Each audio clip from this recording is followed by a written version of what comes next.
మీ business ఏదైనా మీ ఊర్లో promotion చేయాలంటే అది సుమన్ టీవీతోనే సాధ్యం. ఇప్పుడే సంప్రదించండి. లేదు తెలుసుకున్నప్పటి నుంచి తట్టుకోలేకపోతున్నాం పోయినారండి. చాలా బాధగా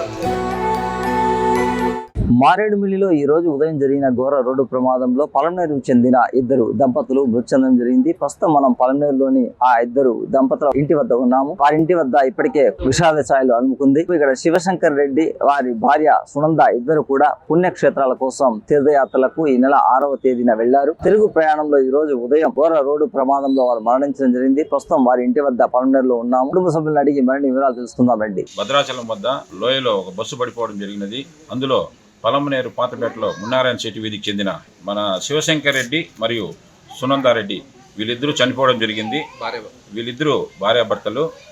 వీళ్ళ నాన్నగారు ఎల్ఎంబి బ్యాంక్లో పనిచేసే వ్యక్తి రామచంద్రారెడ్డి గారు ఆయన పేరు. వీళ్ళు మన వీధులు అందరితో కూడా కలుపుకొలతనంగా ఉంటారు. వీళ్ళు చనిపోవడం మా మున్నారాయణ శెట్టి వీధులు అందరూ కూడా చాలా దిగ్భ్రాంతికి లోనైనారు.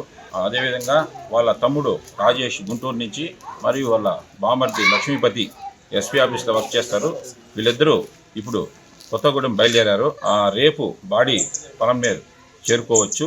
రేపు ఈవినింగ్ దహన క్రియలు ఉండొచ్చు. వాళ్ళ ఆత్మకి శాంతి చేకూరాలని కోరుకున్నాం. వాళ్ళమ్మ బిడ్డలు కూడా అంత బాగా సాగింది.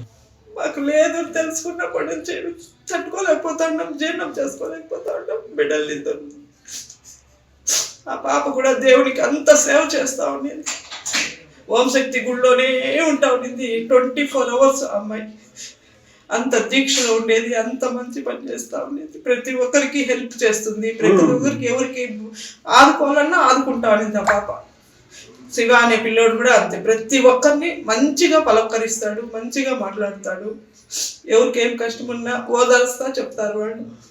అంత పెద్ద బిడ్డలు వెళ్ళిపోయినారండి. చాలా బాధగా ఉంది. మా తమ్ముడు పెళ్ళాం కన్నా ఎక్కువ అనుకోండి. అంత బాగున్నాం మేము ఒక వీధిలో. ఆదివారం వచ్చేస్తామని చెప్పినారు. నిన్న కూడా మాట్లాడినారు ఫోను. నిన్న మొన్న ఇప్పుడు ఫోన్ చేసి మాట్లాడినాను. ఇంక వస్తారు కదండి. నిన్న ఫోన్ చేసి ఈరోజు చేద్దాం అనుకున్నా, మధ్యాహ్నం చేద్దాంలే అనుకుంటా ఉంటే ఆ లోపల తెల్లారి ఇట్లా చెప్పినాడు. అట్లానే ఇట్లా యాక్సిడెంట్ అయింది. అంతేనా? మాకు మీకేమవుతారు ఫ్రెండ్